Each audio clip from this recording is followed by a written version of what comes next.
Avez-vous déjà remarqué le double discours des plus grandes institutions financières quand elles parlent du Bitcoin? D'un côté, il y a la version officielle, celle qu'on entend sur les plateaux télé, dans les journaux et dans les discours très sérieux des dirigeants de banque. Ils nous mettent en garde contre le Bitcoin. Ils le qualifient de trop volatile, trop risqué, voire carrément dangereux. C'est juste un actif spéculatif, répète-t-il, sans vraie valeur derrière, ajoute-t-il. Ils conseillent au grand public de s'en tenir éloigné, de protéger son argent durement gagné, des montagnes russes imprévisibles de ce nouvel univers numérique. Ce discours est clair, répétitif, bruyant, et il est fait pour installer de la prudence et de la peur, en présentant le Bitcoin et la crypto comme un Far West financier, où seuls les imprudents se jettent à corps perdu. Mais derrière les portes closes de leur tour de verre, une autre histoire se joue. Pendant qu'elles prêchent la prudence en public, ces mêmes institutions accumulent discrètement, méthodiquement, stratégiquement, du Bitcoin. Elles ne font pas que tester le marché du bout du pied, elles construisent de vraies positions, lourdes, significatives.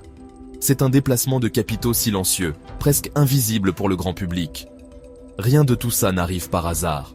C'est une stratégie froide, parfaitement calculée et exécutée avec une précision millimétrée. Les mêmes banques qui nous mettent en garde contre les actifs numériques sont en train de devenir, en coulisses, parmi les plus gros acteurs du secteur, tout en se préparant à un avenir qu'elles font semblant de rejeter publiquement. C'est là qu'on voit la grande contradiction au cœur de la finance moderne.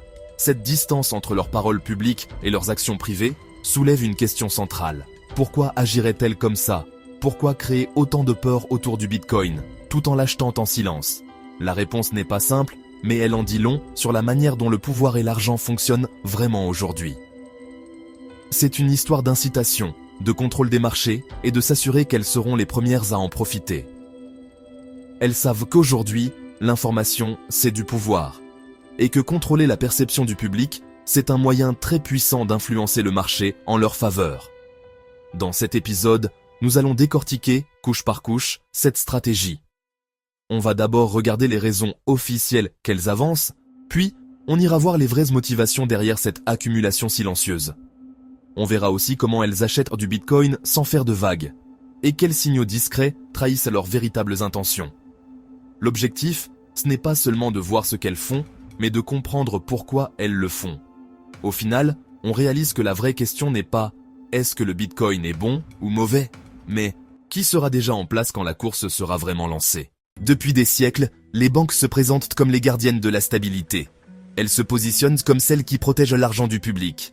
Elles veulent apparaître comme des refuges dans un monde financier instable. Cette image de fiabilité est leur ressource la plus importante. Elles l'ont construite lentement, génération après génération, en répétant les mêmes messages prudents, en affichant une gestion sérieuse et stable. L'arrivée d'une technologie comme le Bitcoin menace directement cette image qu'elle protège.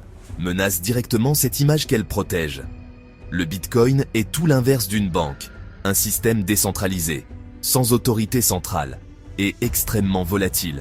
Il peut exploser, puis s'effondrer en quelques heures. Cette imprévisibilité va totalement à l'encontre de tout ce que les banques défendent. Si elles validaient le Bitcoin publiquement, elles avoueraient que leur modèle traditionnel touche ses limites. Donc, pour protéger leur image, elles doivent rejeter le Bitcoin publiquement. Officiellement, elles disent agir pour protéger leurs clients, contre ce qu'elles présentent comme un risque extrême. Ainsi, elles apparaissent comme les adultes responsables dans la pièce. Elles jouent le rôle de celles qui empêchent le public de prendre un pari dangereux. Mais ce n'est pas juste de la communication, c'est une question de maintien de confiance. Si elles soutenaient le Bitcoin et que celui-ci chutait, leur réputation serait détruite. Ce serait un coup direct à leur modèle, basé sur la sécurité. Parce que tout repose sur cette promesse, la sécurité. Donc, présenter le Bitcoin comme dangereux devient leur meilleur bouclier. Cela protège leur image d'institution fiable. Et ce discours sert aussi à se protéger légalement vis-à-vis de leurs clients. Imaginez le chaos si elles incitèrent leurs clients à acheter du Bitcoin.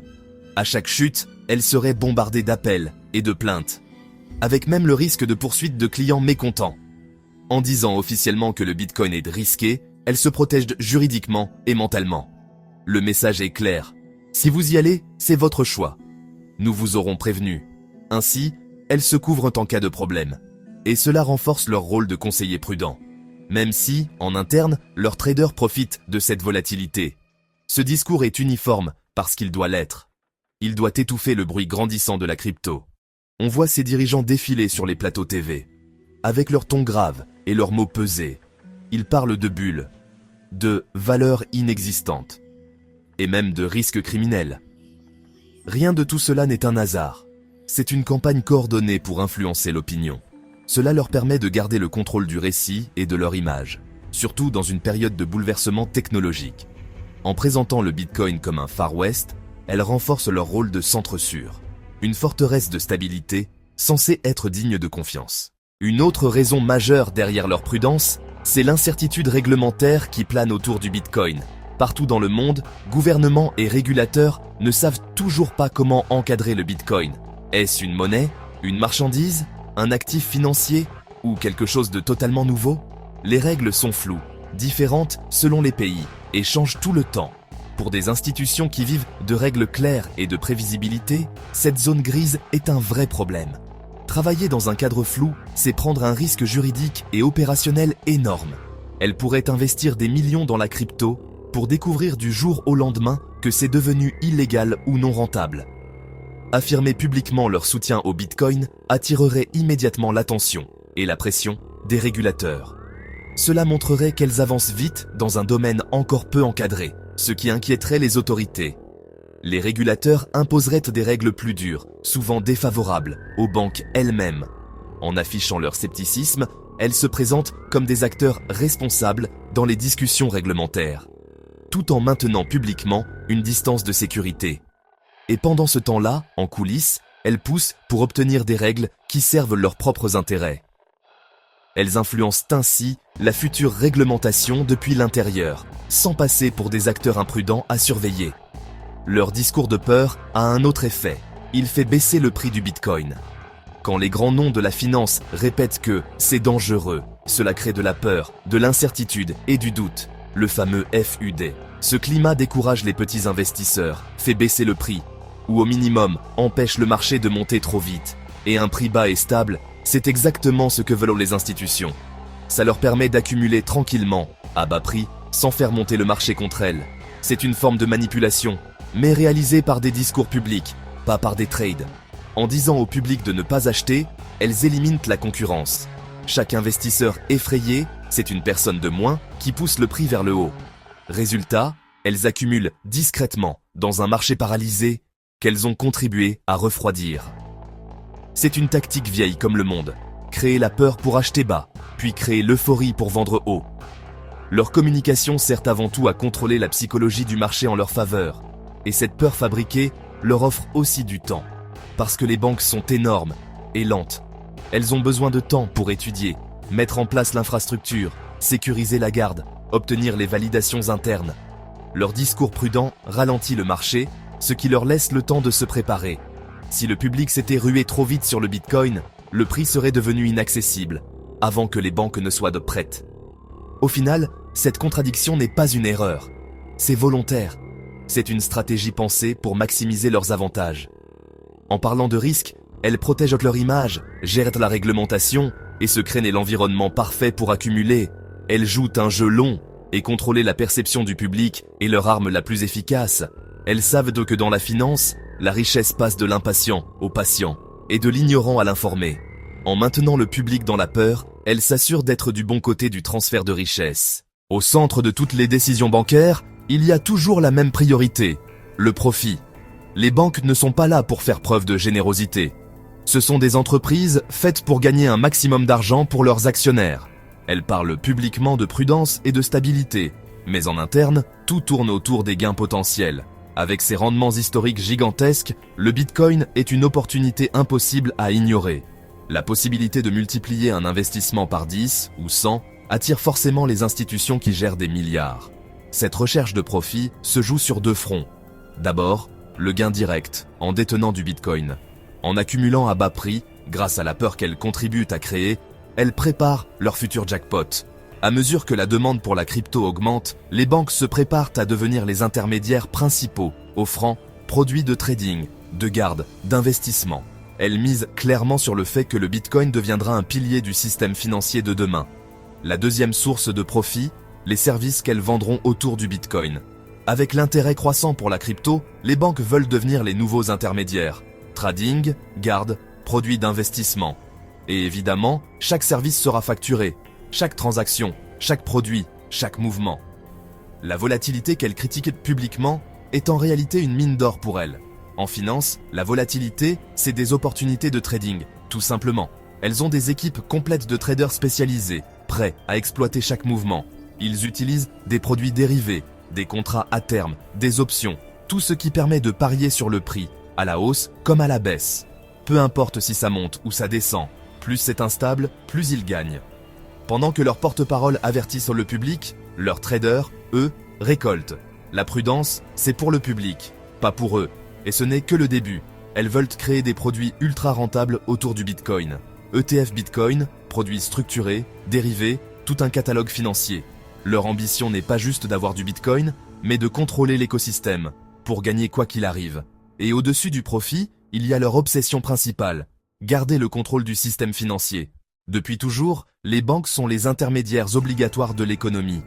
Le Bitcoin menace directement ce modèle centralisé.